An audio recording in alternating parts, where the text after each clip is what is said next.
All right, so this is number 3 on the Go Formative. This one says after paying $20,000 for a car, you read that this model has decreased in value 15% per year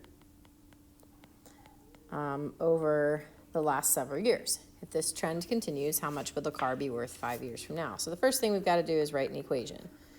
Okay, in my equation, because we're losing a percentage each year, we're going to use an exponential function.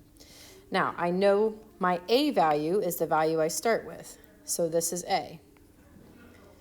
B is what I would multiply by to get each of the next years.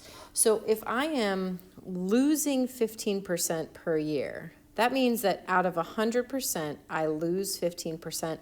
I'm keeping 85% per year. Okay, the car is retaining 85% of its value every year. I need to write that in decimal form, so I write it as 0.85. This is my B value. So from there, I can write an equation that says 20,000 times 0.85 raised to the x value. Now, the question here is how much will a car be worth 5 years from now? So 5 years from now is going to be 5 years into the future. So we're going to plug in 5 for x. So I would have y equals 20,000 times 0.85 raised to the 5th power. And we end up with 8874.11. Don't forget, because we're talking about money, to include your dollar sign. And actually, your answer is just this here.